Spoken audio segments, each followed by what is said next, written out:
Hey, Kansas ConCom.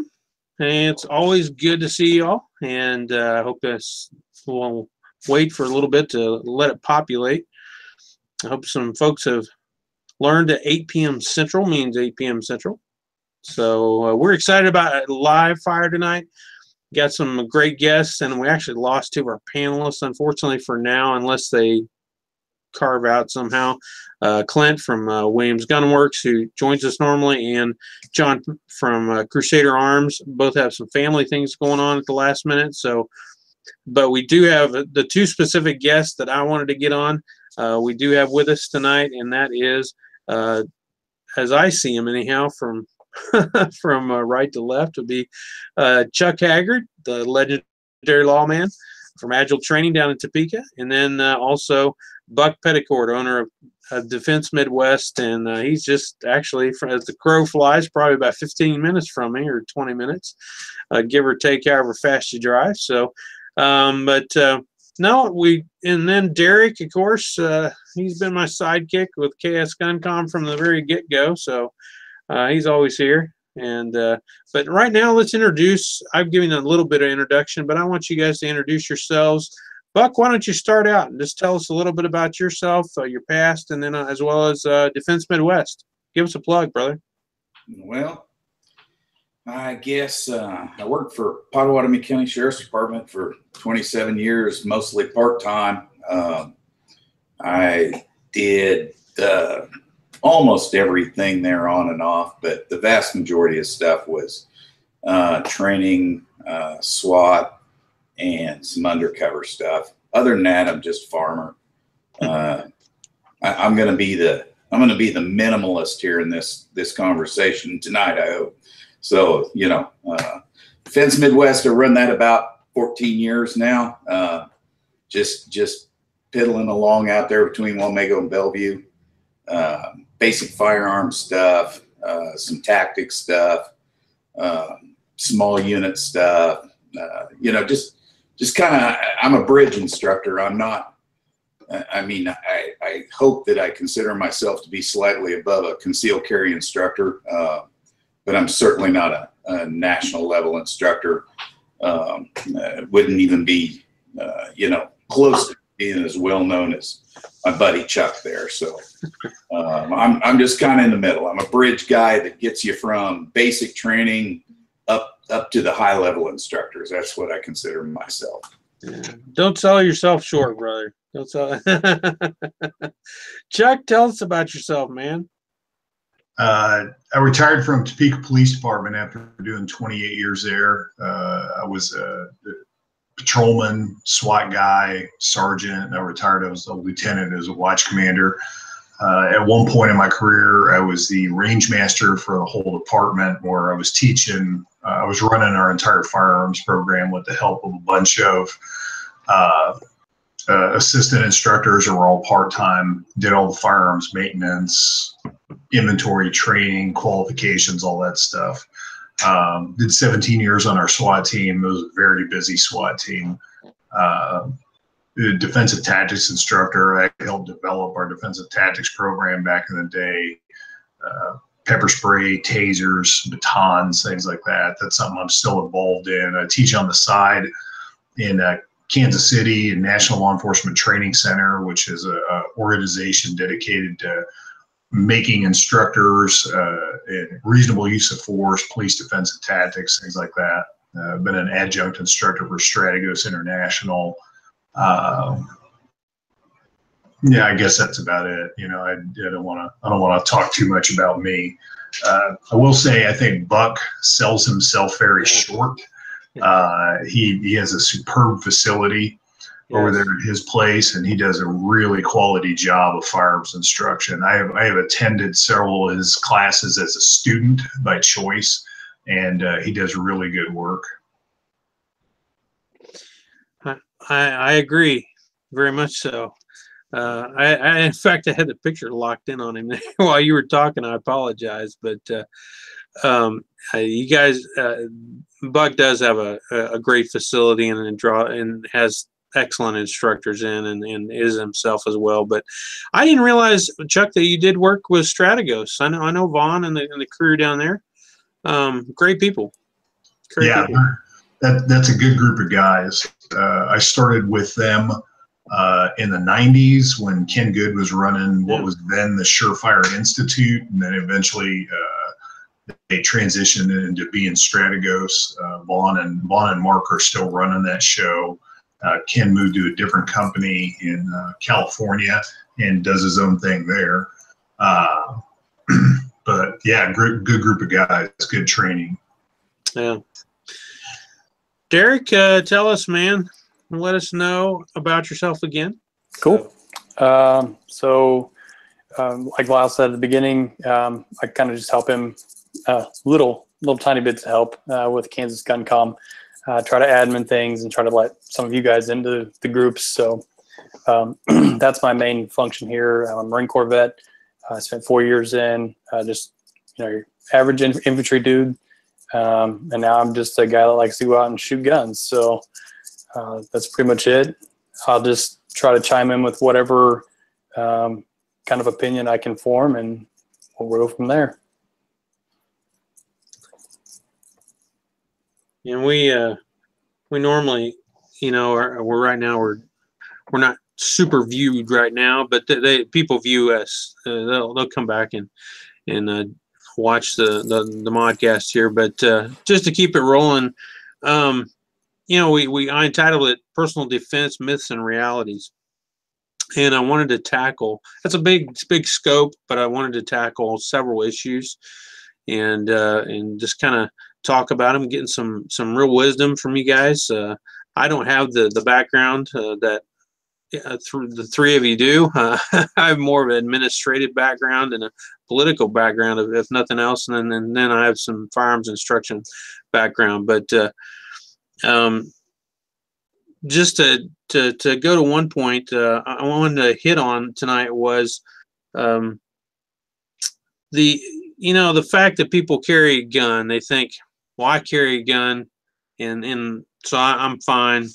And I've never been to a class or anything, but if some dude or whatever, some guy tries to rape my wife, break into the house, so on and so forth, I'm fine. It's okay. I carry a gun.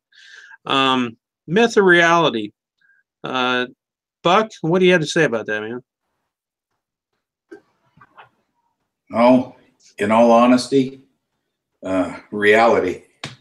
I mean, most people aren't going to get involved in anything in their entire life. Most law enforcement officers aren't going to get involved in anything in their real life. But the attitude is not there. It's not solid. You know what I'm saying? If we go off statistics, reality. But if we go off dedication and focus, and no, not reality at all.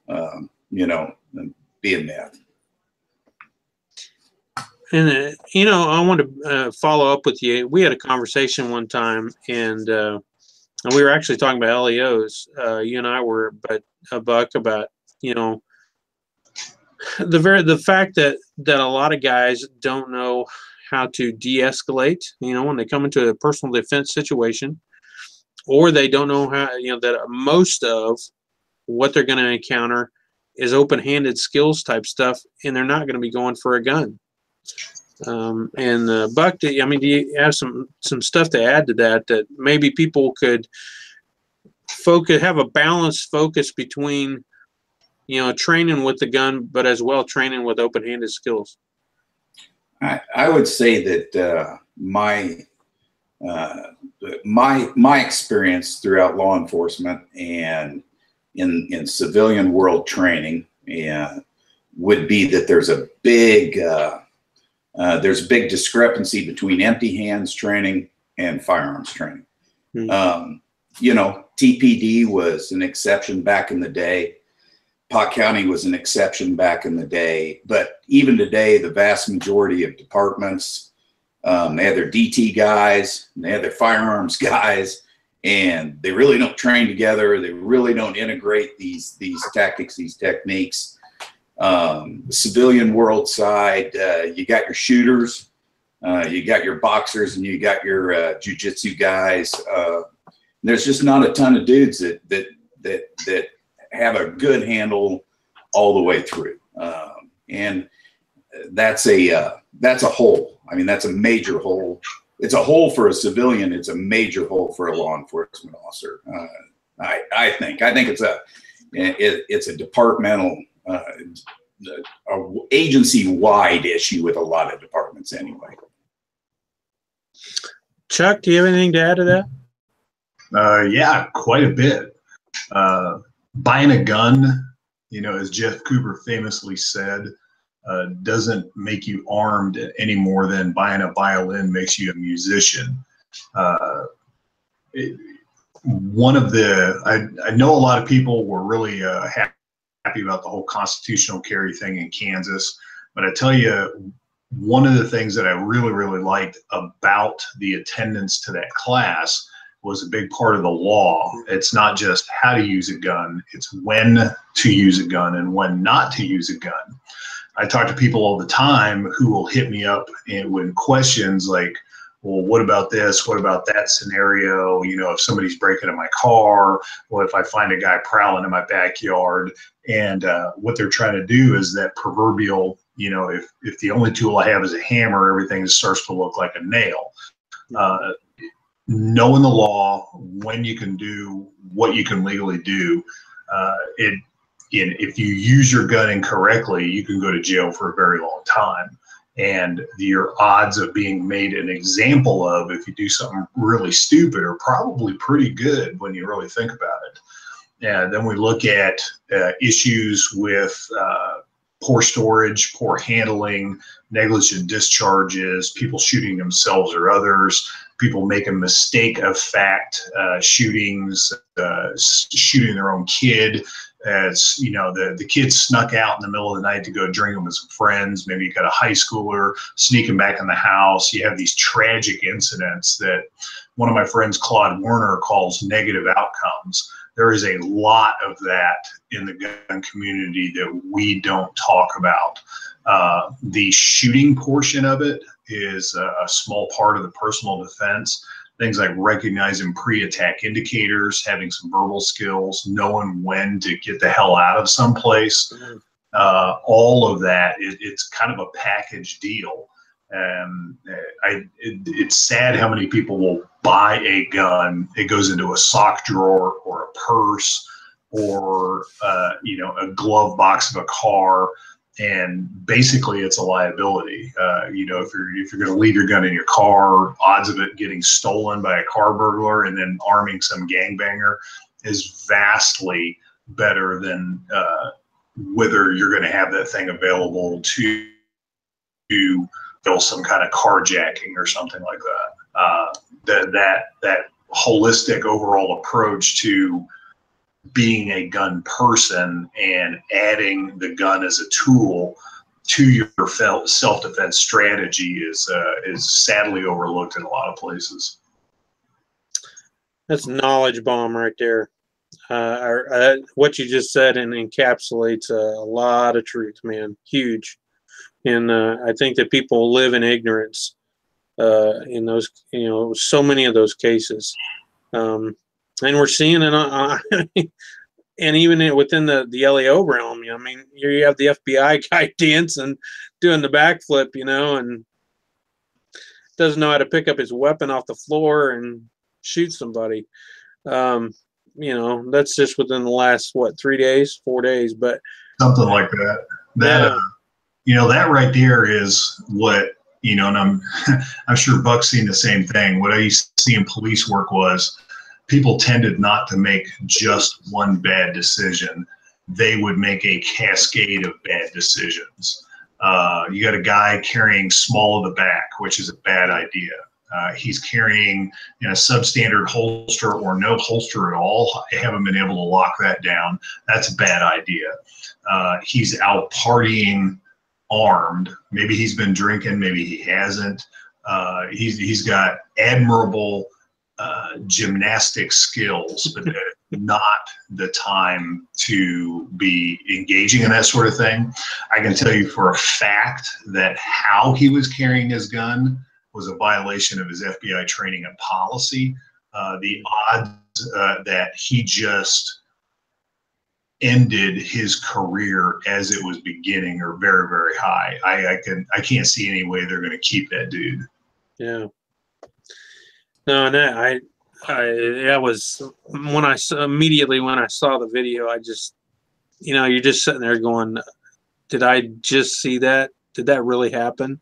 But it, unfortunately did. I'll tell you what, though, it's far, far, far more common than people think. Dude just happened to get caught on video. I know of cases where people had substandard holsters or no holsters. They are running, walking, moving, getting in and out of cars, things like that. Have a gun fall down the inside of their pants leg. They lose the gun in the middle of a store, getting out of the car, drops out of a pocket in a parking lot. I used to admonish our officers to buy quality gear off duty, holsters. We had a case one time where one of our officers was driving home from work, saw a trooper in a life or death struggle in a ditch on the side of the road. He pulls over, jumps into the fight. He's got just one of them real cheesy clip inside the waistband holsters. Well, his Glock 26 comes out. Now they're fighting a dude in a dark ditch over who gets the gun. This FBI dude just happened to be on top of a series of bad decisions, unlucky enough to end up on video. So, people are going to make fun of him. They're going to invoke some sort of safety mantra. But if you think that something like that can't happen to you, you are sadly mistaken. That's very, very true. And one of the things too that I think that we miss when it comes to personal defense, and Buck, I wanted to come to you on this. And Clint I wanted you guys to kind of pair up on that, but he's not here. I think you can do a good job. Is the idea of mindset, and I'll kind of leave it open ended, but I'll say this: if you come into a ball game thinking you're going to lose, odds are you're probably going to lose. Well, how big is mindset? And I say that when I say that, that's attached to what's the most important thing when it comes to personal defense. Isn't it mindset? Whether it's personal defense, it's, law enforcement tactics, military tactics, individual tactics. We talk about three things. We talk about situational awareness, mindset, and then the training component that goes into completing that package. Situational awareness is still the most important thing. I mean, if you don't see it, if you don't know it's there, you can't do anything about it. Mindset, though, mindset will overcome anything but a catastrophic failure in situational awareness. People have an ability. There are people that have the ability to get back the momentum in situations that maybe they've let down. But we talk about mindset as just being the willingness to do whatever's reasonable, whatever it takes under a given situation to prevail, to win.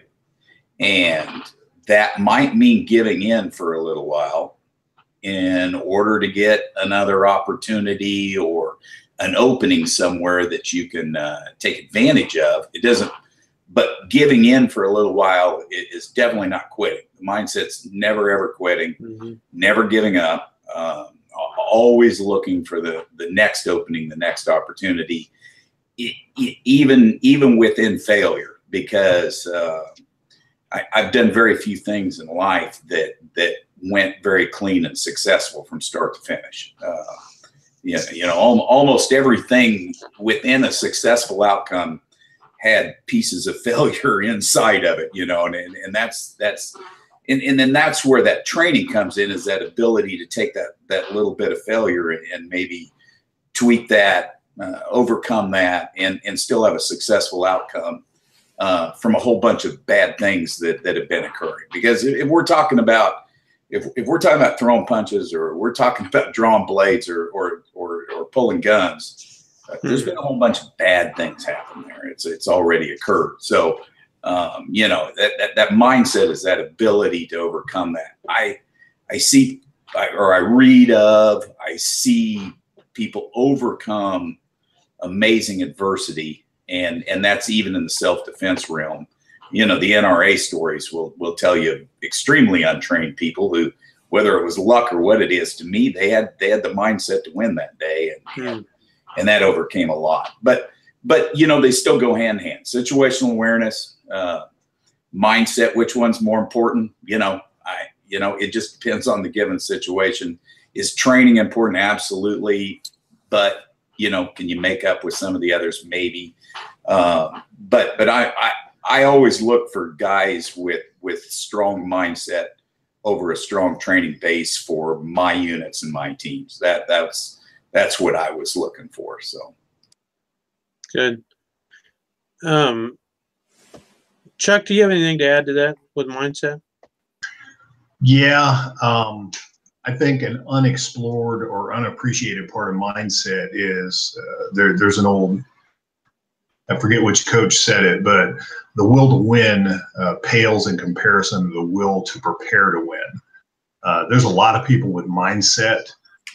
You look at some of our you know, today's D-Day day. So, you know, it's an anniversary of when we went ashore on Omaha Beach. Went up against the Germans. They had plenty of mindset. When we were fighting the Japanese in the Pacific, they had mindset, you know, as much as you can humanly have. But we had superior tactics or superior weapons or superior training allowed us to prevail at the end of the day. I think a lot of people will chant mindset as though they're somehow magically going to rise to the occasion without having prepared to do so. You know, if anything is, you know, as simple as a softball game, if you're a softball player, if you're not going to put the work in, you're not going to do some fielding practice, you're not going to do some batting practice, you're not going to keep yourself in shape. I'm just going to use mindset. We believe we can win, so we're going to go win this game. That isn't going to carry you very far against somebody with equal mindset who has put the work in ahead of time. And that's where I see there's a lot of failures when you look at losses, you know, that mindset, I think part and parcel is not just in the moment, but it is in the preparation for the moment. Good. Man, that's a good word. I wanted to hang on here. There we go. Also segue that into the idea of, you know, when we look at training, and well, there's a little space there that, you know, you said something very, very important, Chuck, of that putting those two together, the mindset and the training together, and the preparation for the game, if you will, for game time. When it comes to people that are out there, Joe Sixpack, it's sitting there watching us, you know, later on, or even now, and they look at training, and maybe they just got they have their concealed carry license. Where do they need? What's the next step? I mean, is the next step that I need to go roll around in the dirt and shoot under cars and shoot through windshields? Or is it, I mean, where do they need to go? What's the next step? Well, if we look at one of the biggest databases we have,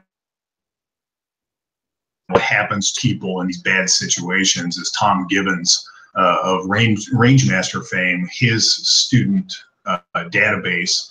He has, the last I knew, 65 students that have been involved in legitimate concealed carry shootings, fully investigated by the police, the whole bit, all of them justified. And we look at how these things happen and what happens to people who aren't, you know, special operators, who aren't SWAT cops, who aren't criminals. We look at real concealed carry people shootings. We see that typically these occur outside the home versus inside the home, although there is a solid home defense component there. Things like carjackings or robberies in a public place, parking lots, things like that. You're going to have a short time factor. You're going to typically have very few shots fired. You're going to have 1 to 2 opponents, and the whole thing is going to be over with in 3 or 4 seconds. So what does a person need to be able to do? You have to be able to draw cleanly. You have to have a good platform. You have to have, with a semi-automatic pistol, good grip, be that one-handed or two-handed. Come up to eye level. You want to make solid hits. You're actually using the sights, and you have to make those hits in a very timely manner. So if you send yourself to a class like one of Buck's pistol courses, Tom Gibbons combative pistol, something like that, and you learn the mechanics of a smooth draw from concealment without botching the draw and shooting yourself or anybody else. Good grip on the gun so your gun functions. Semi-automatic pistols having stoppages in real life events is far more common than most people appreciate. And then being able to hit your target. You look at the paradigm that Tom teaches under, and I don't know if Buck knows it or not, but what Buck teaches at the range is very, very similar to what guys like Scotty Reitz and Tom Gibbons and Wayne Dobbs, Daryl Bolke, a bunch of other guys that I know that have successful students that have won armed confrontations. Very, very similar components to their pistol marksmanship program. And you take Tom's students, and they have none of them's gone to jail. None of them shot the wrong person. Most of the bad guys are disabled with very few hits. The hit ratio is very high. Tom's students have almost 100% hit rate in live shootings. So that is a recipe for success that is obviously understood or has obviously undergone pressure testing and has proven to be successful. As far as the mindset, Tom talks about how he's had, I believe it's 65 now, might be 64, but let's say 65 wins, 0 losses. He's had 3 forfeits. And what he meant by that is on the day that his concealed carry students found themselves at gunpoint or some other situation with a bad guy, they weren't carrying their gun. And they were murdered during the course of an armed robbery. So the lesson there is kind of obvious. I wonder, Buck, how many times, and maybe Chuck, you can talk to this too, that you guys have led classes where some dude walks in and he's got every gear piece of thing known to man hanging off, and he's there for a basic pistol course, got his battle belt, and everything's ready to go, and goes to, and it's, you order an aim or order a course of fire, and there's like no shots in maybe even on the paper. Have you ever ran into something like that where you're like, you're a gear whore, dude? You need to stop buying the gear. You need to focus on some very, very basic fundamentals. The interesting thing about Chuck and I's career is that we kind of traveled in parallel highways. Sometimes he was driving faster than we were over here. Sometimes we were driving faster than they were, but I've had an opportunity to go do a lot of training around the country, and Chuck's definitely spent a ton of his money and time traveling around different instructors, lots of different inputs. So back in my SWAT days, when we'd go to SWAT schools and stuff, most of the time I was going by myself, and I'd land at a school with, all kinds of guys, mixtures of guys from all over, special operators, from the military, other SWAT guys. The good guys never really cared how a guy shot. It sounds crazy. Like literally we're looking at each other, seeing how they loaded their gun, unloaded their gun, reloaded their gun. Because when you were going to stand in a stack with guns pointing next to each other, they wanted the guy that knew how to manipulate a weapon. Having said that, I very hardly ever see somebody that manipulates their weapon really well that shoots like crap. And, if they pay attention, if they're willing to devote the time to good weapons manipulation skills, they run their gun solid, they'll shoot pretty good. And yeah, I have seen. I mean, I'm not just talking civilian guys. I've watched guys from big city SWAT teams walking with $25,000 of gear that can't shoot a group at 3, 5, and 7 yards. You know, and sometimes not with an MP5 can't shoot a group 3, 5, and 7 yards. So yeah, I've seen that a lot where equipment they try to make up for lack of training or lack of focus training or lack of personal commitment, whatever it is, you know, I don't know, with gear, and that's, you know, that's an issue. So gear is not the answer. That's the No, and I think to add to that, you know, you get a lot of guys, they see something cool, they want to buy it. Everybody wants the newest surefire light. Most people have no idea how to use them. But I think the important part of that is, you know, especially you guys as instructors, full-time instructors especially, you guys have the unique opportunity to be able to teach that person how to use that gear. Yeah, they may have a $4,000 or $5,000 rifle set up, but at the end of the day, you know, they did make that commitment to go there. And while, yeah, it's kind of funny at first when you first see them, I think it's great that you got them there and you have the opportunity to draw them back in and teach them how to use that further and further and further, and to make them proficient and make that $5,000 investment worth $5,000 or more that they actually put into it. So, you know, kudos on you guys for, you know, being able to recognize that and being able to pass on that knowledge to those shooters that do struggle, even though they go out and buy the cool guy gear because they may not know any better. You know, they think that they need that to shoot. Comps on Glocks are the real fancy new thing now. Not that there's anything wrong with the comp. I think a comp on a pistol is probably a thing that's going to continue to move throughout the defensive community. It's been in competition for years, but a lot of guys buy them because they think it's going to help them mitigate recoil, when I think a lot of that could be helped by simply fixing their grip and learning some fundamentals. So yeah, I think it's a good thing they buy things and they recognize where the deficiencies are. I think it's a better thing when they know how to actually fix those deficiencies. Well, I've been over many years, I've been exposed to beats and baubles type of administrations. We can't really commit lots of training time, but you know, here's a $15 piece of gear for the month, and you know, take that. And I always said, if I had my option, I'd strip my guys naked and light them on fire, and you know, tell them to go clear the house, because you know, it's going to get done a whole heck of a lot faster than we are hanging Kevlar on every little exposed piece of body that there is. And you know, Chuck shows up to rifle classes with iron-sighted ARs, or you know, an AR with the cheapest red dot that he can find just to see if it runs that day. And, you know, there's no backing up to 100, 200 shooting irons for Chuck, you know, no big deal at all. So, you know, like I said, we run in parallel highways, and we kind of see sort of the same things just because of the past experiences with varying levels of people, I think. Chuck, what do you have to say about that? About gear there, man? Gear and training.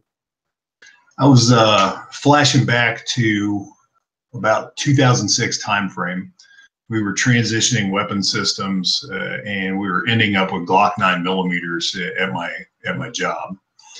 And a buddy of mine I met with had just bought, I think it was a Nighthawk, but it might have been something else. Anyway, very, very high dollar 1911 pistol. So ooh and on, it's a very, very nice gun.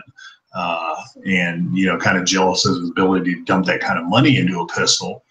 But I knew his background. I knew how he conducted himself. And I knew this thing was going to be softly buffed and put back into the safe and take out to show to people, maybe every once in a while, go to the range on a rare occasion. And the thought occurred to me that what he had invested in that pistol in a box, I had bought a Glock 17, a Glock 26, holsters for both pistols, a case of 9mm full metal jacket ammunition, and a training course down in Tulsa. Some guys I know run a shooting school down there, very good shooting school, TDSA Tulsa. So I had spent an entire weekend, shot 1,700 rounds of ammo at this class, upped my skills considerably, broke my guns in, proved my holsters worked, and I had less invested in what he had in a pistol in a box. Now, you know, if he had all of his other priorities squared away, if his concealed carry gun was squared away and his training was squared away and everything else, then he's got the money to make that happen. Cool. You know, it's nice to be able to afford toys, but I knew for a fact that that wasn't the case. So I think people need to kind of make a priority on what their actual needs are, what kind of lifestyle are they leading, and make sure that those needs are taken care of before the toys and the wants are taken care of. I have nothing against that. I mean, I like nice guns as much as anybody else, and shooting just to shoot and that kind of thing. But you want to prioritize your skills, your training, your gear to make sure that your emergency gear is taken care of, I think. Yeah. Segueing off of that, if you were to, you know, all the time, a lot of guys will, I hear this constantly. I carry a Glock 17 personally. I carried a 19 for quite a while before that. And then I carried a full-size M&P for years. You know, and they say the big statement is, well, I carry my big gun in the winter and my small gun in the summer. And I kind of wonder about that. I'm going to throw that out there and let that simmer amongst y'all. What you know, is that in your personal defense repertoire? I know you need to know your gun. That's the most important thing. But where do y'all fall on that? Well, I think Buck and I are both prone to exactly that kind of behavior. I was running around today in shorts and a t-shirt, and I had a Glock 43 with me. And so the difference, I think, in Buck and I and a lot of people that buy a small pistol and use it as a point of convenience and, you know, really hot weather, or maybe you have to dress nice or whatever the case may be, is we actually train with those guns. You really need to do that. I did a block of instruction back at a tactical conference this past March, and it was practical practice with pocket poppers. And I've done that class 2 years in a row. People show up to that block of instruction, and some of them are running significant rounds, a couple hundred rounds through their pocket gun, and they've never tried to do that before. And they're a little surprised at how poorly their gun runs. Maybe they can't shoot it as well as they had hoped, that kind of thing. So I think there is a place for small guns. Not everybody can or wants to pack a full-size service pistol all the time. And then, quite frankly, carrying a gun is a pain in the butt. It really is. Yeah. I would rather see more good people carry guns than have them get beat down with the idea that you have to carry pistol XYZ. Otherwise, you know, you're going to get killed in the proverbial streets. There's a lot of dudes that have solved problems with an LCP taken out of a pocket, or you know, that type of gun.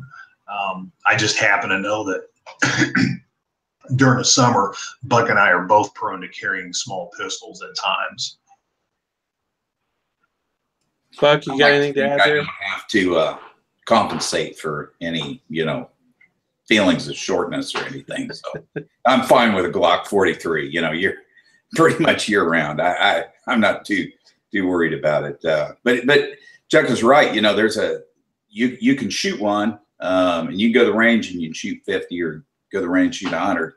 I put 800 or 1,000 through one in a weekend with Mike Panone's covert carry course, and by the end of the weekend, my hands were they looked beat up. They looked like I shot a Glock 43 for 1,000 rounds trying to shoot his speed drills. And you know what? I didn't win anything. And this goes back to a little bit what we're talking, what Chuck was talking about with gear and things. Training is a threat to your ego. If you conduct or you participate in solid training, you're going to run into guys that are better than you out there, and that's a a nice gun kind of bolsters your ego. You know, if you pull a Glock 34 out of your waistband, maybe, you know, but that's not the ego thing. Is the ego thing is standing in our way of getting better constantly. And like I said, I can't disagree with anything Chuck said. I don't think it's the gun at all. You wouldn't want to be 100 yards downrange when Chuck pulls out a frickin' snubby 38, you know, and if you give me enough time, I can scare you at 100 yards with a 43, you know, multiple times. So those are 100-yard guns. The 42s are 100-yard guns. You know, I've just shot so many small. I've shot the LCP 32s. You know, are they as 100-yard of a gun as a 43 is? No, but they'll ring steel at 100 yards. You know, they'll do it. It's the guns will do it if you train with them. They're harder work to do. There's no doubt about it. But you know, try farming with a Glock 34 stuck in your waistband, you know, and hauling hay and stuff. It just, you know, doesn't work as good. I can only imagine. And I do have smaller guns myself that I carry on occasion. But my main one is a G17. But the other thing, you know, the big thing, you know, I wonder is a myth or reality. And it's of course all over the internet and it's been all over YouTube. The caliber debate. Is there reality? Is there a myth? Is it to the caliber debate? And I just had this conversation with a guy the other day about the 45, and you know he was sold on the idea that it was a one-stop shop, you know, and I would throw that out there. I get to go first. All right. Okay. I don't want to talk about it. Chuck's gonna be very clear on it. It's a waste of discussion. Like I'm telling you. I know a lot of guys hand them a pocket 22 and they're going to chalk your frickin' body right where you stood. Okay. As you know, it's the tactics, the aggression, getting angles and shot placement, the caliber. I don't talk caliber stuff much. That's good. Chuck? I think the whole thing's ridiculous. I think people, just like with buying gear, are insecure in their skill level and they're trying to bolster that confidence artificially. You know, it should be software, not hardware that you're investing in. Yeah. Pat Rogers, one of my mentors, like to tell people that he's seen a lot of dudes walking around. He had personally double tapped a guy in Vietnam 8 times using an M14 rifle before that guy stayed down. My dad was a Vietnam and Korea vet. He'd been shot 7 different times in his life. None of them slowed him down. All of them were rifle rounds. Pat used to say in class that guys need to quit worrying about caliber. As a New York City cop, he'd seen a lot of people turned into canoes by 22s and 25s and 32s. A lot of dudes walking around with, you know, 38s and 45s in them. The second police action shooting that I was any kind of party to, one of our TPD narcotics officers shot a guy through the aorta with a 45, went in the front, out the back. That guy was on his feet and dangerous for several minutes after he got shot. Wow. He was completely unimpressed with the cartridge, didn't flinch, nothing. If you talk to the world's leading experts on this stuff, trauma docs, forensic surgeons, forensic docs, if you look at the gunshot wounds book, which is basically the Bible of forensic gunshot wound investigation that Dr. Vincent DeMaio wrote, if you talk to guys like my friend Gary Roberts, who is one of the world's leading experts on wound ballistics and testing of wound ballistics and ammunition, they'll all tell you basically the same thing. If you're looking at a handgun wound in a body, and I'm not talking like a 32 versus a 12 gauge slug, obviously there's going to be differences, but you're talking about a handgun wound in a body. 380, 38, 45, 9mm, anything in that range. And be that person alive or dead, doesn't matter. Unless they find the bullet, they won't be able to tell you which bullet made the hole. They literally cannot tell the difference. So if you have doctors, you have surgeons, you have wound ballistics experts cannot tell the difference from one wound to the next, how's the guy that got shot supposed to know the difference? I can tell you here in Topeka, we had a very, very long, we had transitioned from 357 Magnum revolvers to 9mm pistols about 1989 time frame. So I came on, was carrying a wheel gun. We transitioned to Smith & Wesson 9s. We had an experiment with Glock 40s in 2006, and we went back to the 9mm, which is the trend in law enforcement now.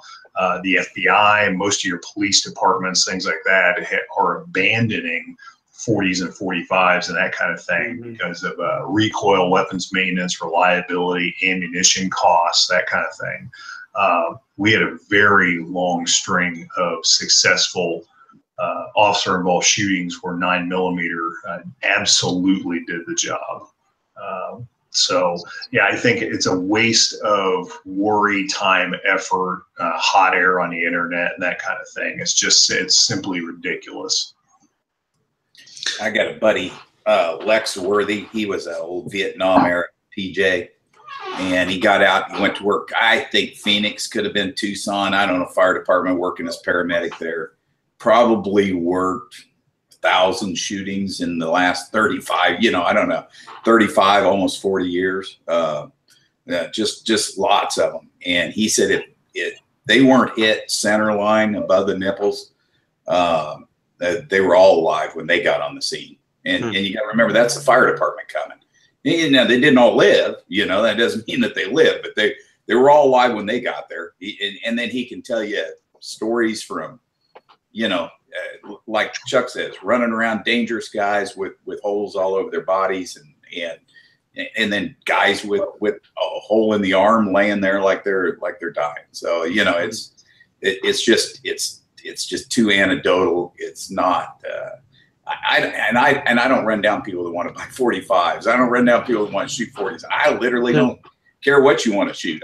I just prefer to shoot a little softer recoiling gun on my old frickin' arthritis hands and wrists, and spend less money on my ammo, on my practice ammo, just shoot more bullets. So, but that topic does get really, really old with me. And it's the proverbial thing that comes up. And it's just funny, and I'm with you guys. The 22, it's cheap on the streets, and this better than anything, Chuck. I mean, what's cheap on the streets amongst the gangbangers, 38s, 22s, that type of stuff is, now not the 9 and the 40 have become more prevalent, I think, probably, but have killed a lot of people in their day. Now, I haven't said that about the caliber thing. I do want to say that it's pretty important that you got a friend or somebody out there that's like Chuck Haggard that frickin' knows what he's talking about when it comes to bullets. Because I was stuffing 147 grains in my 43, and he had some ballistic gel out there one day, and I was rather surprised at the lack of expansion of that bullet and how far it would fly down range after penetrating a gel block and ringing steel. So that's the bullet combination for your gun and your barrel, far more important than the caliber that you've got. Far more important. Very true. Very true. I've actually seen, interestingly enough, I've seen some of that within a shield, a Smith & Wesson shield, compared to a full-size service gun, and seeing the same ballistics with one round, and then different ballistics with another round. It was just kind of interesting. It was wild. And bullets, like you said, bullet construction, everything is just very, very interesting when it comes to that. I wanted to bump onto to another issue too, that is controversial for some folks, and that is, if I wear appendix, I'm gonna blow my junk off. Is that a myth or a reality?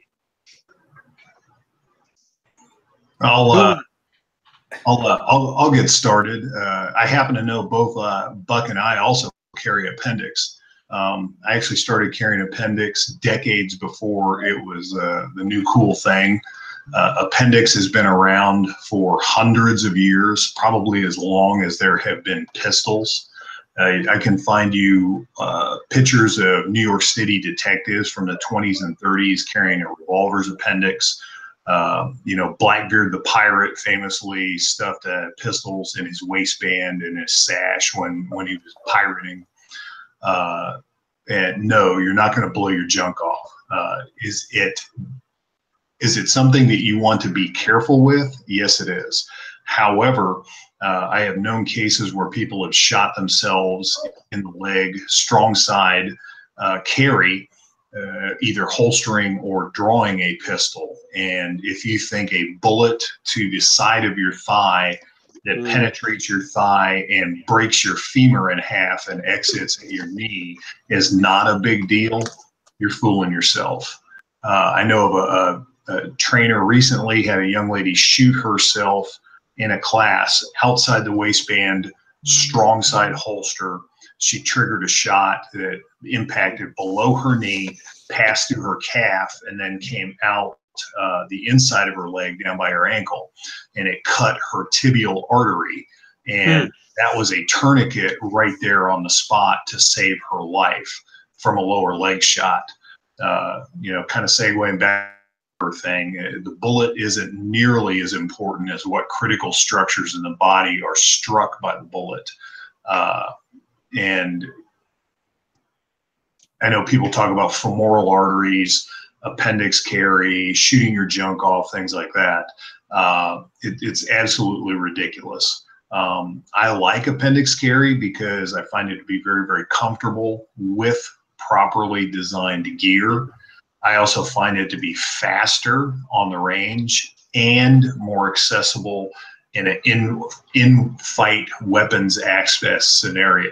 This has been proven by Craig Douglas in his learning lab that he has, the Extreme Close Quarter Concepts, or ECQC. He has famously done that. You can pull videos up all over YouTube and Instagram where he's had students go through full contact scenarios where they have to try and get their pistol out during the middle of a full contact scenario. And appendix inside the waistband has been the way to carry a gun. Can you shoot yourself? Sure you can, but you can shoot yourself with anything. So how about we just concentrate on not shooting ourselves and not have silly ass debates? Amen and amen. I picked up a kind of a new mantra, and it has to do with both techniques and tactics. And it's techniques and tactics that are designed to protect ourselves from ourselves. Don't take into account bad guys or the enemy. So yeah, you can screw up reholstering in any position and shoot yourself. That's it's just lack of skill with the technique, But to say I have to move my holster because of the part of my body that I might shoot, whether that's, the point should be why are you carrying? How are you going to respond? And what's the fastest, best way to do it? Like Chuck said with Tom Given's stuff, if you've got 3 seconds to solve all your problems and your draw to first shot's 3 seconds, that had better be the shot then, because there wasn't any other, that better be the bullet too, and so yeah, I don't like things that that's like a non-shooter, a non-handgunner, whatever you want to call them, with an inanimate fear of a firearm just because it's a firearm. It's like an inanimate fear of where you put your gun just because of where you're carrying your gun. And I didn't move my holster there for efficiency. I moved my holster there because my back got bad. I just couldn't carry behind the hip anymore all day. My back got bad. But then when I moved it up there, all of a sudden I'm like, wow, like this is faster. This is better for me, you know? And yeah, if you're going to drive 14 hours, you know, in your holster set up in right, yeah, you're going to have a red mark, you know, somewhere. But most of it's going to drive down the road 14 hours, you know, and then that's the why part, you know, choose something else then. Like I say, I've actually worn appendix with the right holster, and it took me a while to find the right holster, but I've carried full-size guns, Glock 17s, Glock 34s, appendix inside the waistband, and done road trips. When I was teaching in Ohio a couple of years ago, that was a 14-hour road trip one way. I've been at work, been on overtime, carrying my waistband 18, 20 hours at a time. You got the right gear, it's extremely comfortable. Yeah. I forgot what I was going to ask. I was going to ask Chuck about when he was hanging with Blackbeard, exactly, you know, the kind of gun and everything. You know, when they were hanging out in the bars, like what did they talk about, you know, with the appendix carrying stuff? College roommates. Yeah, I carried to 3 o'clock for a long time, and well, 3:30, I should say. And I have a tactical muffin top, if you will. I'm not I'm 5'10", 230 pounds. And it just, it printed too much, and I didn't like it. Then I was really introduced to appendix, and about, I don't know, I've been carrying 2 years that way. And, and I didn't really think about the tactical aspect of it and how much faster it is. And then I started and did some training and stuff, and got efficient with it. And of course, do a lot of dry fire and a lot of, just draws from the holster, just dry draws from the holster with, of course, a completely empty weapon. And it's so much, and like you guys were saying, sitting in a vehicle. I've sat in a vehicle on a trip before, for 8-10 hours, and boom, no problems at all. I was with a Glock 19. So yeah, I mean, I like it anyhow. I think all four of us. Derek, you carry appendix, don't you? Yeah. So, just kind of to give just kind of my view on that. So when I first started carrying, I tried to carry at the 4 o'clock position. It just never felt natural to me. It didn't feel comfortable. And then I moved to appendix carry, and it just, the first time I started practicing the draw from it, it felt a lot more natural. There is nothing that I can think of right now, besides maybe grabbing my phone out of my back pocket, that I reach behind my back all the time to do. Everything I do in life is right here. It's all in front of me. And so for me, it just made a lot of sense to put my gun in front of me. And I know you guys you guys have already talked about efficiency of draw motion, or the draw stroke in the appendix position. And it really is. A lot of people are like, oh man, I don't know how you keep that thing down there, again, when you're driving. One, get a good holster, not a cheap Uncle Mike's inside the waistband, holster that doesn't have any retention, and get a good belt. For a long time, I carried with a crappy belt, and it drove me nuts. My back hurt. Everything, it always dug into me. It drove me nuts. And about a year after I started carrying, I finally went and bought like an actual gun belt, and oh my gosh, like changed my whole world. But I carry, my Glock and a reload up front, because for me, it's about efficiency of movement, and I feel like I have more control over that. If I bend over to pick something up, I'm not going to accidentally show it to somebody. If I'm reaching up to get something, at least I can keep a hand down so I know my shirt's staying down. And I feel like you can hide it a little bit better. I don't know if you guys have found that also, but for me, it fits naturally in there. And I really don't have to wear a baggy shirt.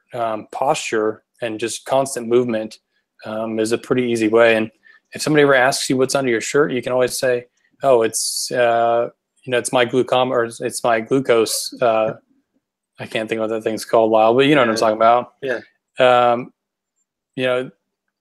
I just think it's efficient. I think it makes sense. So, yeah, I've been carrying that way since 2012. And we're getting kind of the end here, and I think that's pretty well solved there. The one thing that I know John wanted to ask tonight, he's not able to be here. Weapons light. Is he in the comments? Yeah. Oh man. Hey John, good to see you. Good to see you. I say, good that you're with us, man. Weapons lights and handheld lights. Buck and Chuck, you can add in on this too, please.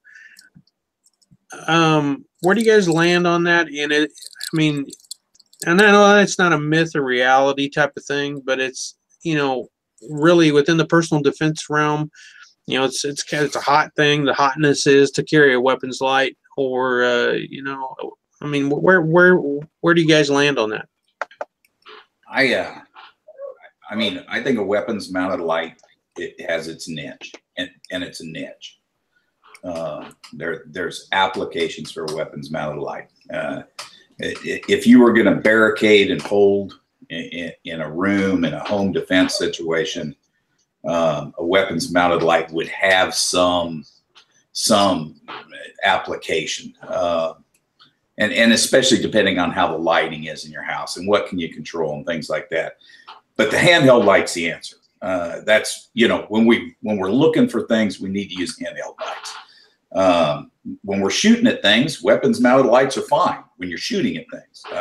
When you're searching for things, the muzzle's not the place to be doing random searching. The muzzle is not the safest place to do target identification.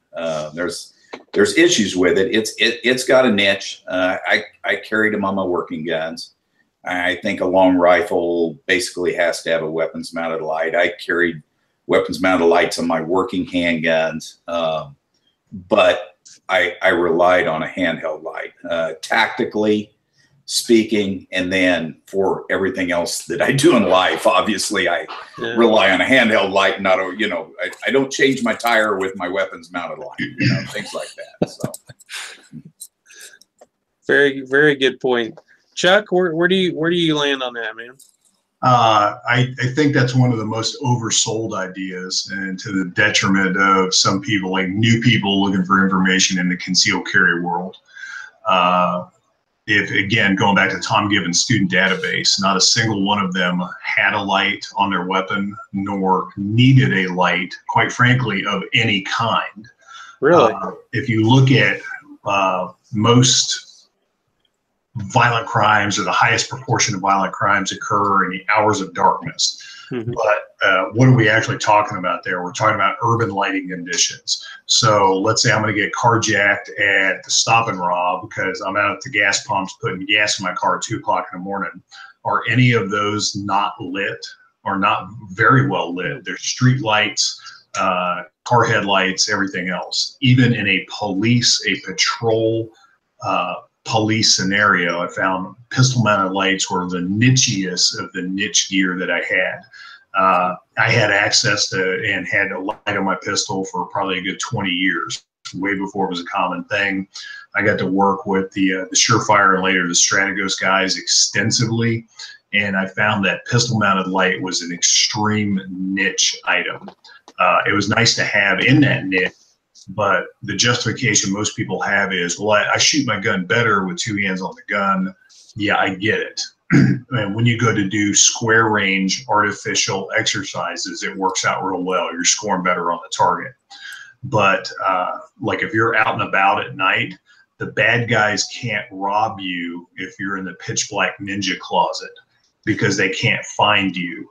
They're going to identify you as a victim without using a flashlight and try to rob you or carjack you or whatever the case may be.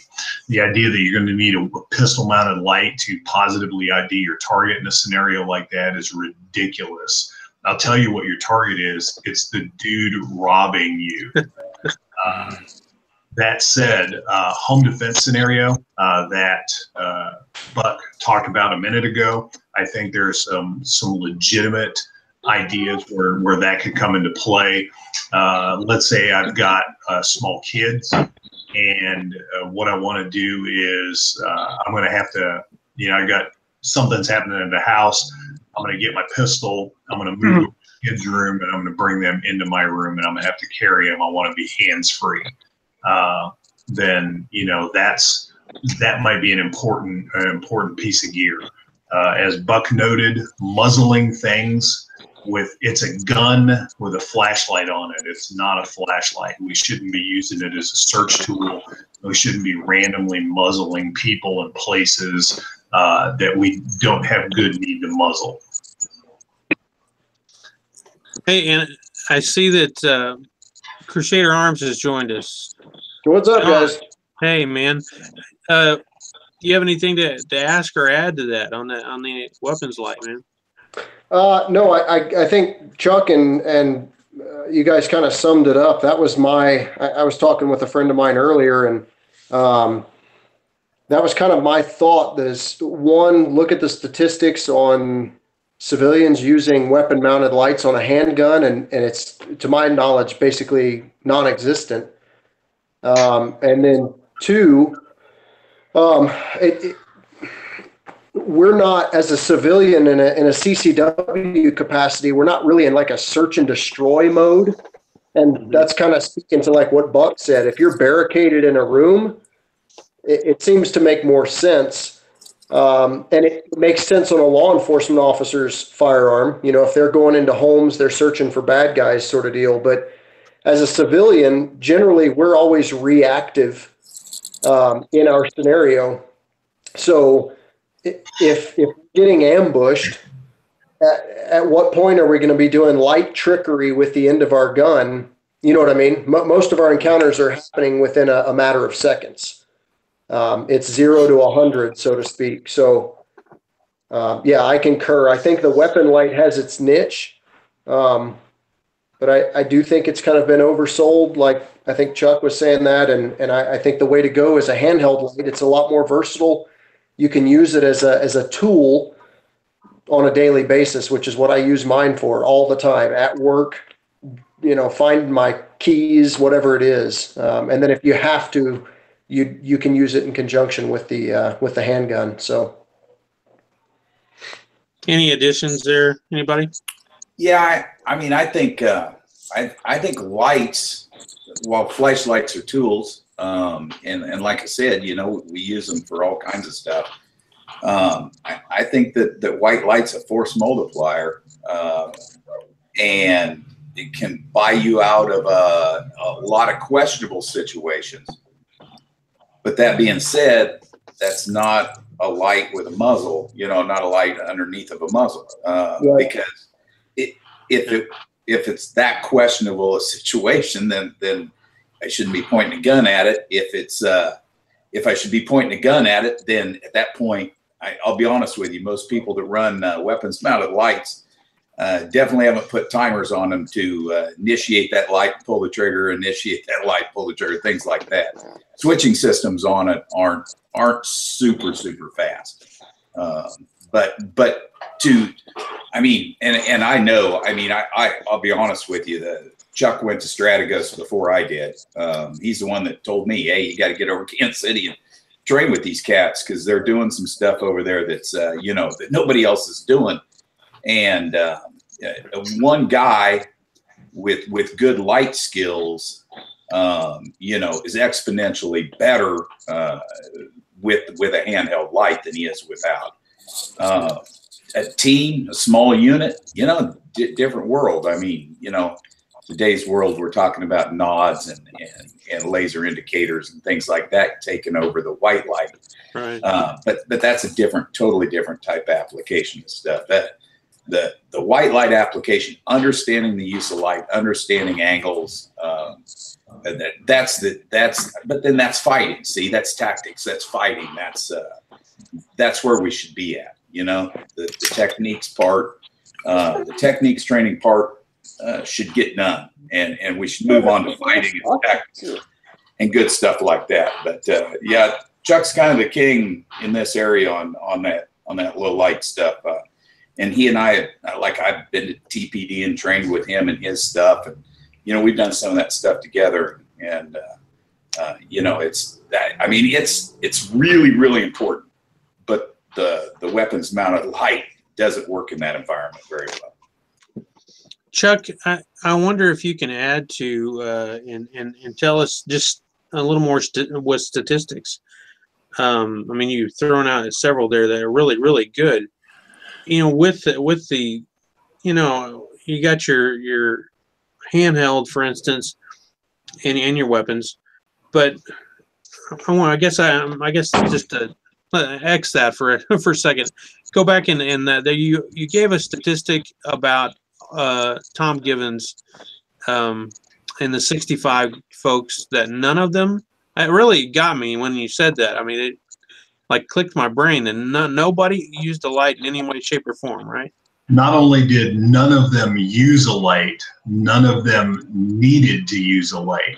I hear that in theory. People were like, yeah, but what if?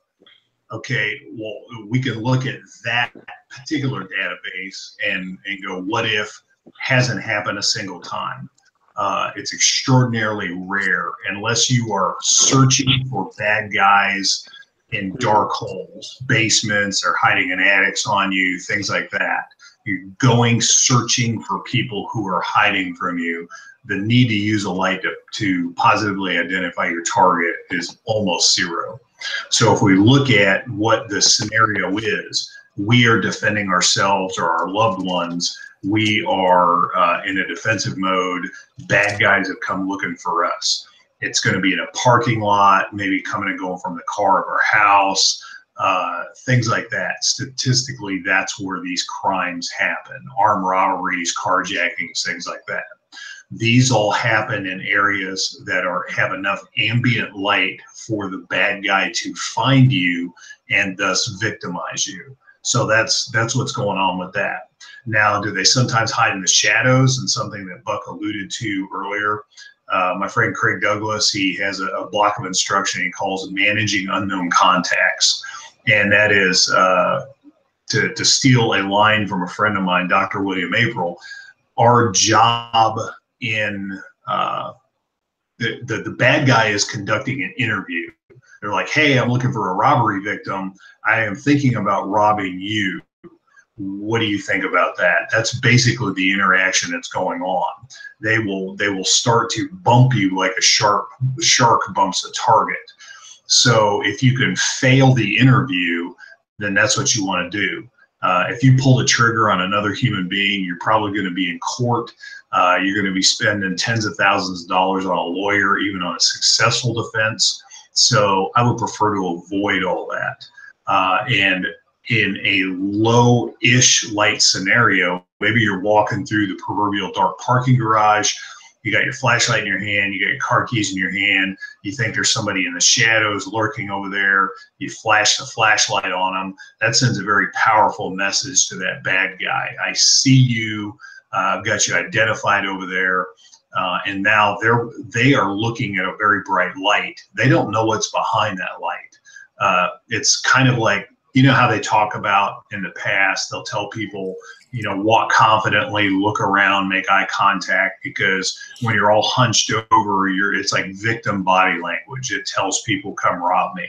Well, putting a light in somebody's face, a handheld light from a distance down an alley or something like that, is a powerful message you're sending to that bad guy.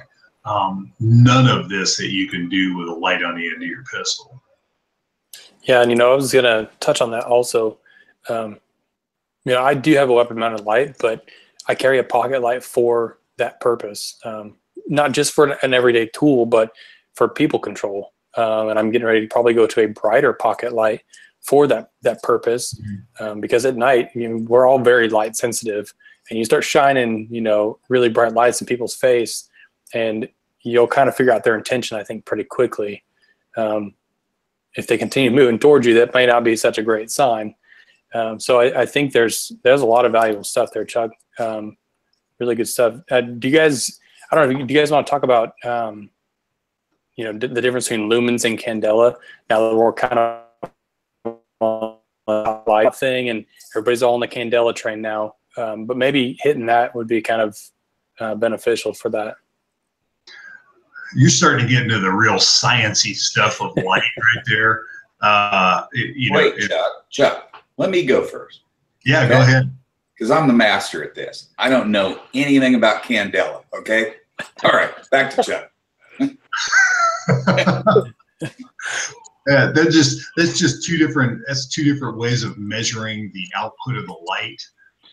Neither one of them are complete picture. In like lumens became popular back in the day because candle power wasn't an apt descriptor of what quality of light was coming out. So you could have maximum candle power coming out of a light, but it was kind of blobby and you had dark spots and things like that. Of course, Surefire kind of set the stage for that, you know, drove the gear forward a lot better. We have these LED lights that are very, very powerful, 300, 500, 1,000 lumen lights or something anybody can get nowadays. And just like with a gun, I would tell people to get something that fits into your lifestyle, get something that you can carry on a daily basis, get something that is effective, and that something Buck alluded to, that you can access and actually operate under stress. All of those are important things, but you know, is it a Streamlight, is it a Surefire, whatever, really doesn't matter. You know, that matters less than the whole caliber thing we were talking about earlier. I probably in building clearing, because I'm so old, the lights that we started with, I probably cleared far more structures with 60 to 120 lumens or whatever they were measuring them by in the day than I have with anything more than that. And I've had LASIK surgery. I'm past flaring headlights and stuff like that. You know, I've had it maybe 7, 8 years now. But I will tell you, really bright lights inside structures bother me a lot. And they're starting to fix that. I know Surefire has some lights now that are throwing wider beams, cleaner beams, not getting the reflection out of it and things like that. But I tell you, with a 6P, I flat out blinded suspects and had them follow anything that I wanted them to do. And that's not a very powerful light by today's standards. That's a pretty weak light. 65 lumens of blinding white light is what the ads used to say. and it was. Think about the mag light stuff. That was blinding white light too in the day. It was. I mean, the first Surefire I ever got issued was a Surefire N952, which I'm pretty sure is like a 65 or 80 lumen light or something like that. And you know, I think there is a lot of people getting wrapped up in the lumen race that happens. So, you know, I think there's a lot of good info there. We have to be a little careful here. We don't want to stand on Chuck's toes, because back in the day, he used to carry a light on duty that I don't know whether it was the head of it was 12 inches in diameter or whether it was an inch and a half in diameter. I don't know. But it was the biggest dang light I'd ever seen in my entire life. He carried it on his belt, on patrol, working midnights in Topeka. If Topeka power went down, Chuck could light up the town, I think, with that. Hey, but I mean, in all fairness, I mean, I'm on the, you know, all the lumens train. I like being able to see. My vision is, you know, pretty average. I mean, I just turned 30, so it's pretty good. But still, I mean, light's important, and being able to see what we're trying to look at is also important, regardless of the lighting condition that we find ourselves in. So that's something that I kind of value, and that's really why I personally carry 2 lights with me every day. Well, not just because if one failed, but because it gives me that much more opportunity for more information. I think that's a very big key component of the thing that we're talking about today, which is, you know, defense. I think self-defense really keys around the idea of getting the most information, regardless of the scenario you find yourself in. Chuck, do you still have that light? No, actually, it was I think an M3 Millennium light, which is something I picked up working with the Strategos guys, and it was a 3-cell instead of a 2-cell, and if I remember right, it was an order of magnitude more powerful than the 6P I was carrying, and I think it was like 150 lumens or something like that, which was just unheard of back then. Heck, I remember. It tells you how far back it was, pre-internet days. I mail ordered a Surefire 6P. It was after I had a bad incident at work. My Kel light went down on me in the middle of. We were searching a big old house for a murder suspect. He turned out to be in the proverbial dark basement, and my Kel light died on me in the middle of that search, and all I had was a little mini mag light.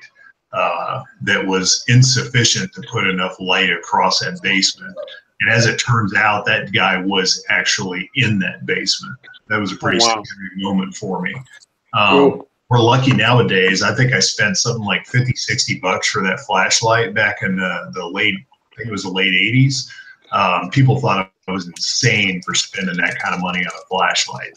And nowadays, you can still buy a similar size flashlight for similar money that's putting out 10 times the light. John, can you do you have anything to add here, brother? No, I agree. I mean, I'm kind of like what Derek said. I like as much light as I can get. I mean, I guess to a point. I guess if it got to the point where the second it turns on, it actually blinds you like the sun. That means you're looking in the wrong end of it. Yeah, but, anywhere. I mean, 500 to 1,500 lumens. Even inside a house has not bothered me too much using it. And even if it comes on, let's say, and you get that little bit of a flash, as long as you overpower it again with the light, it seems to do all right. And living out in the country, I like something with a lot of lumens and a little bit more candela so that I can get a longer throw to see out, around barns, outbuildings, stuff like that. So, but yeah, my handheld that I keep with me in my pocket's 1,100 or 1,200 lumens. And it's not real big, but it's been doing pretty well. So go ahead, I'm Buck. just going to throw this out there. If you're powering with light, a lot of light won't hurt you. But if you're lighting and moving, doing a lot of flashing, that there is a point where that can become. It's like the days of the strobe. And I like strobes. Don't get me wrong. I just think that the purpose of the strobe is once you've hooked somebody up or you want a disorientation to make contact or whatever. It's not. I mean, put me in a dance club, give me 15 shots of tequila, turn on the strobe, and in 30 seconds, I'm going to be dancing like that FBI agent. I'm going to be looking good. That's your glow stick. So, if I can do that, anybody can get used to a strobe.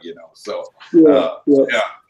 Yeah, again, it's the why and your tactic that you're using, fit the light to it, you live in rural areas and you're working outside. Yeah, I got a 3-cell Fury on my rifle light because, that thing, I want to shoot something at night outside. And I'm not talking about people, I'm talking about coyotes or possums or whatever it is that's aggravating me at the moment, but yeah, it's the why is everything. And the lumens are literally the least important thing because I'm telling you, you can do a lot of work with 120 lumens. A lot of work with 60 lumens. A lot of work, yeah. Do I like more now? Absolutely. I like 300, 500. And then the other thing is, the LEDs get pretty blue. And then there's all this. I like the old incandescent light a lot. I like that light.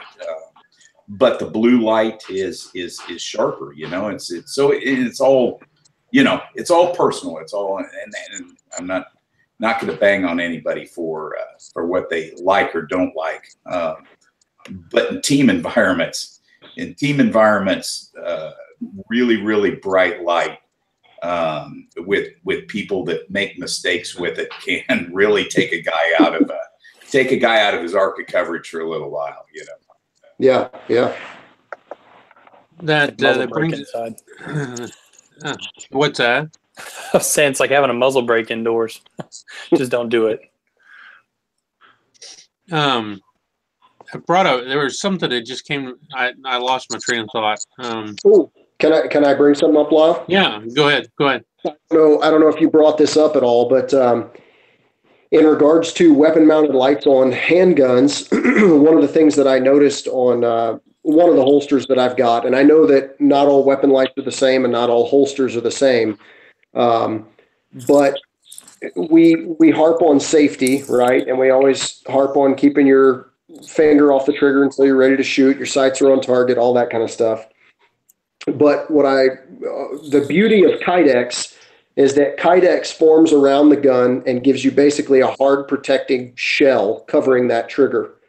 What I noticed when you get a weapon mounted light is you have to open up that Kydex so that weapon light can slide through.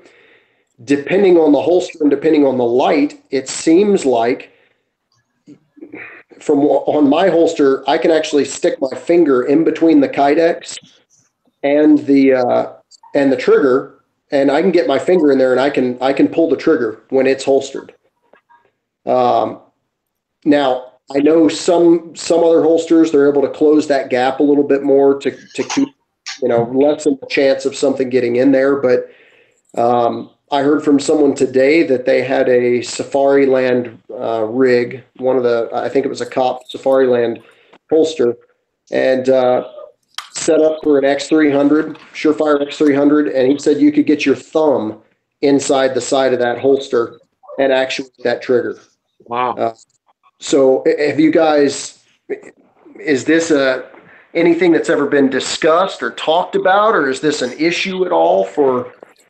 Yeah, it actually is.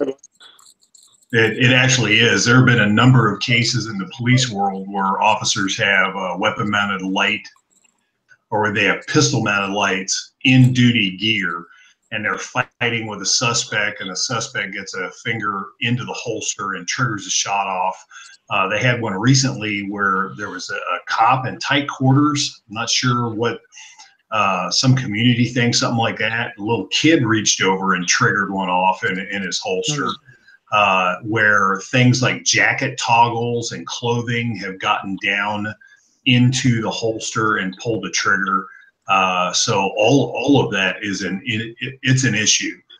It's a very real issue, and it has already resulted in guns being fired inside of holsters. Okay. Yeah, and I had never thought about it, and then the other day I had that holster real comfortable, and I rotated it, turned it over, and I looked, and it was like, there's a lot of space in between there. And so cleared the gun, set the gun back in the holster, stuck my finger in on both sides, and I could pull the trigger on both sides. Something I hope to see in the industry is, since the lights have gotten brighter and smaller, do they make the lights, the problem is most people have that side-by-side, like a double-barrel shotgun battery arrangement, so the light is wider than the pistol. I'm starting to see pistol lights where they have just one battery in it. I'd like to see them get to the point where the light is no wider than the pistol, and that would completely solve the problem we're talking about. It's an integrated system. Instead of, hey, I got a gun, I'd like to bolt a light to it. Why don't we design this stuff to work together as an integrated system? Does the TLR7 do that at all, or what is that O-light that you've been running there, John? The PL2 Valkyrie is the one that I currently was playing with. They do have one, the PL2 Mini, and I think the PL2 Mini isn't wider than the gun.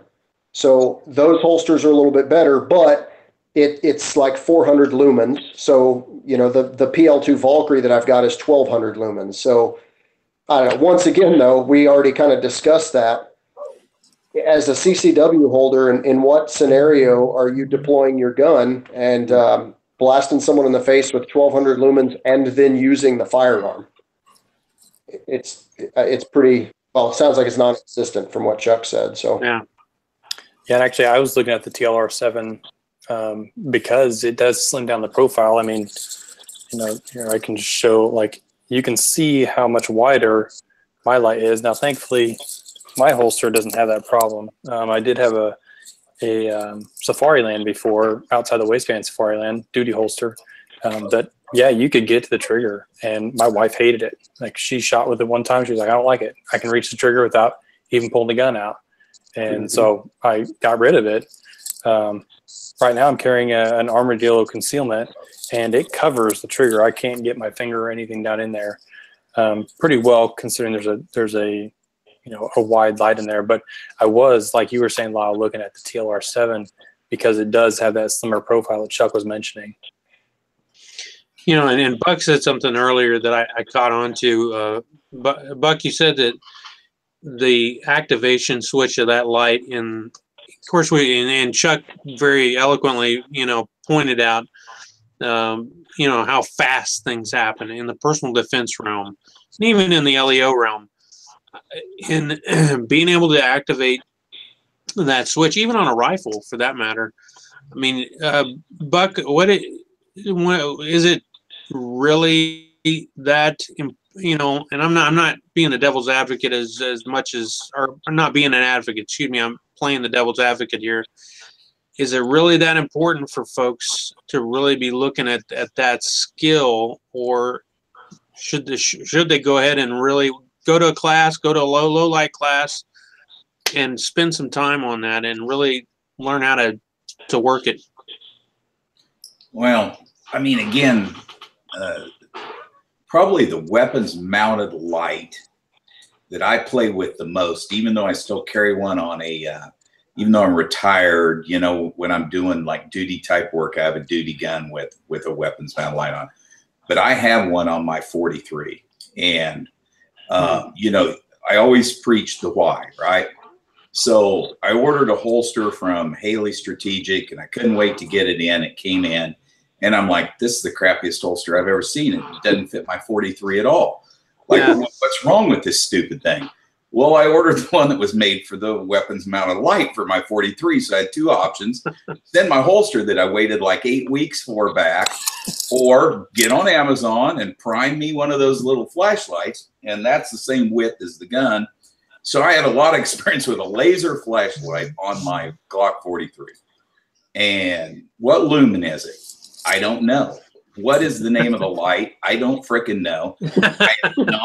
I'm not a gear queer. Like, I don't know this stuff. I buy something and I forget what it was called and what it's named immediately after. How much light does it put out? It works really good in a 80-foot house. Okay, it works really good in there. There's not enough light for that. Where's the laser work? Inside of a house, it works for 80 feet. Outside in the sun, I don't know if it works 3 yards, but the activation system on that 43 frickin' works. But you're talking about a little short gun that, Chuck preaches and preaches. It's not keep your finger off the trigger till your sights are on target and you're willing to shoot. It's additionally have a point of positive index with your trigger finger. Well, on my 43, my weapons mounted light, guess what my point of positive index is? It's the frickin' activation button for the light. You know what I mean? And that works.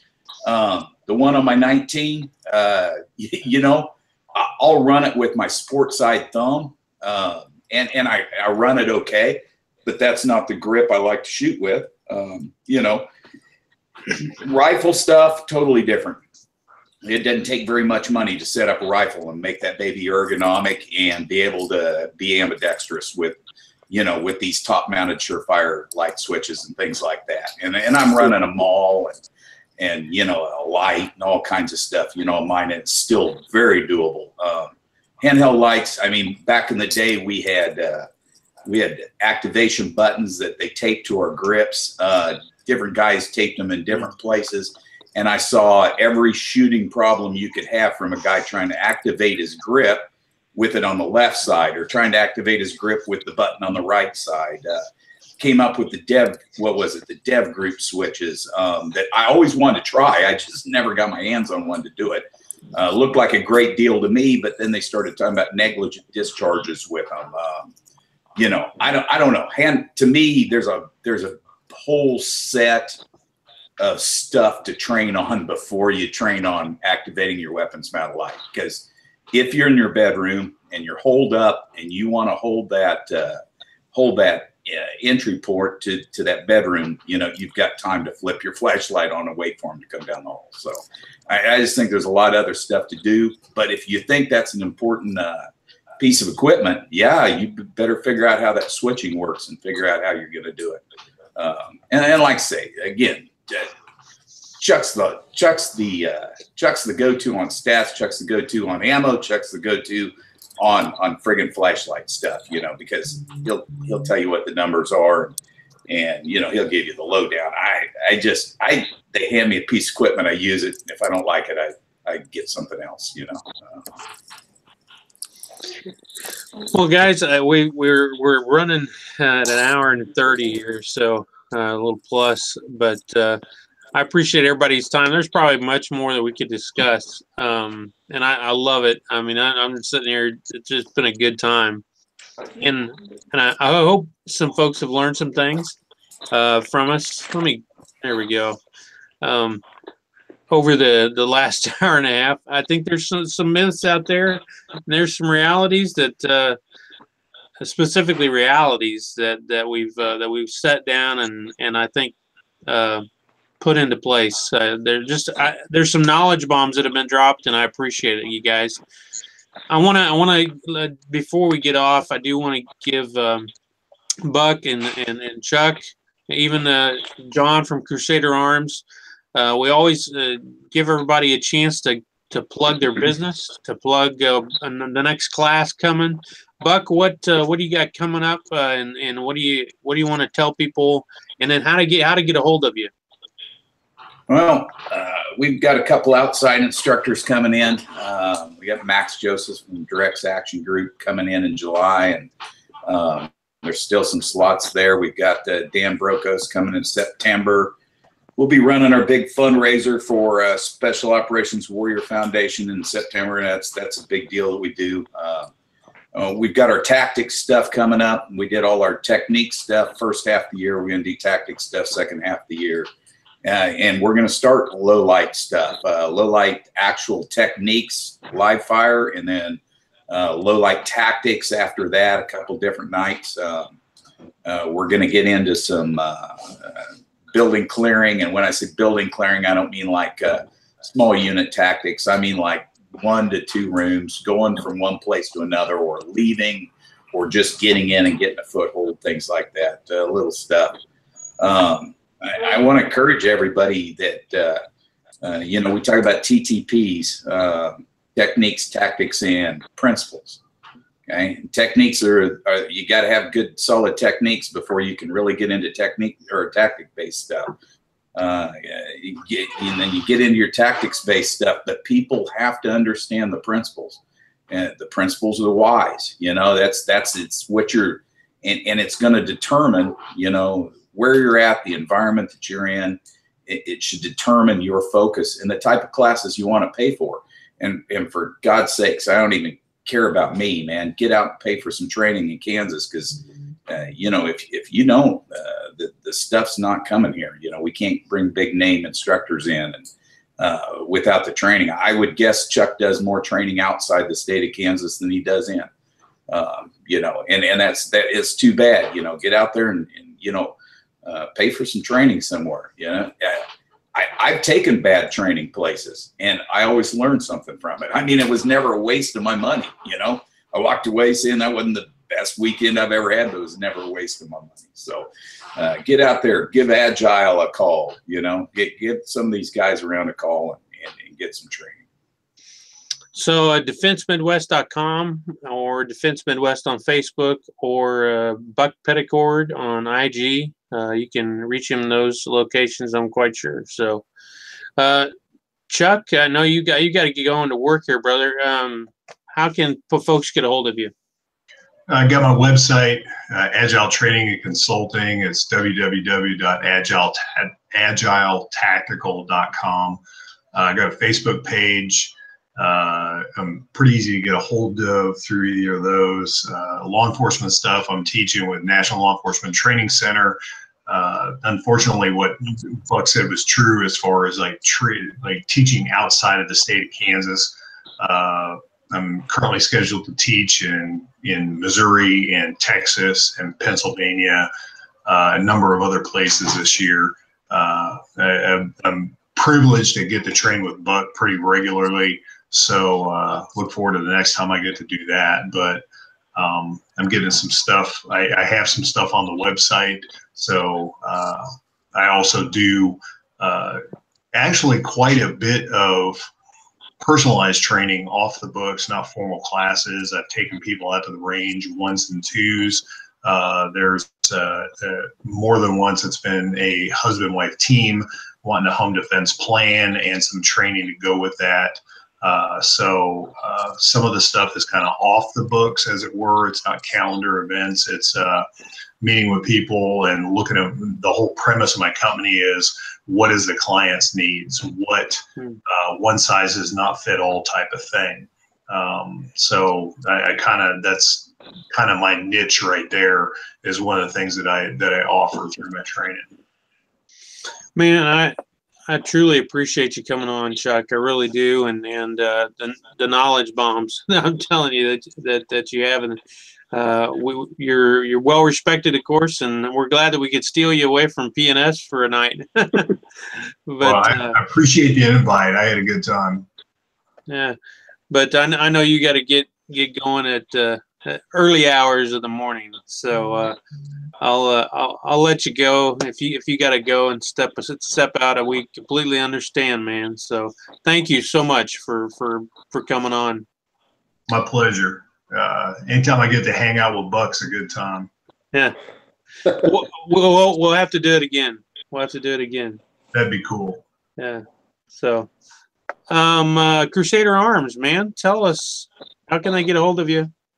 Where you at? You can look me up on YouTube. Just search Crusader Arms Channel, Instagram, Facebook, on my website, crusaderarmschannel.com. Mostly active on Instagram and YouTube, but yeah, I try to upload content on a semi-regular basis while balancing the family life. So, yeah, you are not a full-time operator. I am not, and I am not a professional. That is a key component.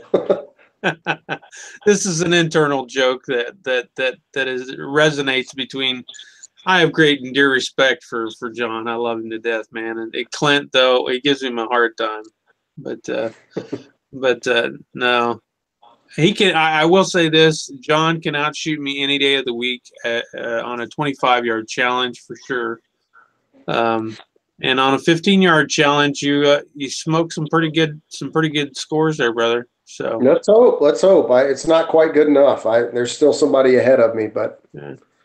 It is what it is. That I can attest right now. The other man in here, Buck Peddicord, I attest most of my shooting to Buck. He's the one who taught me. So, yeah, Buck, I think, sells himself short. He's a good guy, man. And I have not had the privilege of training with Buck, but I've just to sit down and talk for several hours, and we've known each other for a little bit, and man. You're a good man, and you got a lot going on up here that I probably need to learn personally. So, and Derek, you're on Instagram, man, and you're on the Facebooks and the Instagrams. Do you want to tell us, Derek? Got to get off mute first. Yeah, so my Instagram, it's a personal page, but a lot of my stuff is gun-related content. I'm sure everybody here that follows it can attest to that. But yeah, it's the handle's at dcox0313. If you guys want to follow me, that's great. I'll probably follow you back because I'm always looking for new people, new information, new theories, new cool pictures, new cool guy gear to buy that I don't know how to use. No, I'm just kidding. But yeah, that's pretty much it. The next things on my list this year, I really do need to get out and do some actual training. So well, not too long. You started doing some long range precision stuff. Yeah, it was a kind of a rough start to the year. I hadn't put in very much practice time in the garage as I should have. I need to get the barricade set back up and do some more practicing. So nowhere near satisfied at all with that. But there's a lot of tools to sharpen, so it's about kind of picking the one that you can sharpen at the time. I'm there with you, brother. So Buck, defensemidwest.com, and catch you on the old Facebooks, and get out there for that. We did have an interview on that class for Max Joseph. So there's definitely stuff coming up at Defense Midwest, and get a hold of Buck out there. Are you there, Buck? Yep. Okay. Your camera is not on, so I never can see. Yeah. I don't know. From our past experiences on technology, yeah, if you can hear me, I'm doing pretty good today, right? I mean, the fact that I'm here, sort of. I'm glad. We're glad you're here, man. Yeah, I mean, and if my face didn't show up, that's probably good too. So we are blessed to have truly, and the people that were not on the live chat tonight, they missed, and but this will be going up on our YouTube channel, and then as well as on Facebook. So everybody will have a chance to go back and watch it, and to get some. I think we did. I think we had some really good conversation tonight. So I'm gonna end this up for KS GunCom. Y'all know where to find us at if you're hooked up with us here already on the YouTubes. You can catch us on Instagram at KS GunCom, on Twitter at KS GunCom. You can also find our Facebook page, Kansas Gun Community, or our Facebook group, which does have a little more information, has more different content. And it's a closed group. And then we also have a training forum too, where we discuss stuff. So we try to cover all the bases. And then we have our live fire. Our next live fire will be not on Wednesday night, but on Monday night, June 18th. June 18th, Monday night. And it will be with all women except for me. I will be outnumbered. And we're going to be talking about women and concealed carry. So I'm nervous. No, some great ladies: Corinne Mosier, Anna Taylor, Jean Bazor, and we may have another guest, lady guest that I'm looking forward to too. So I'll be completely outnumbered, y'all. So come and join us on the 18th of June for the next live fire. For now, as always, stay Kansas proud, y'all.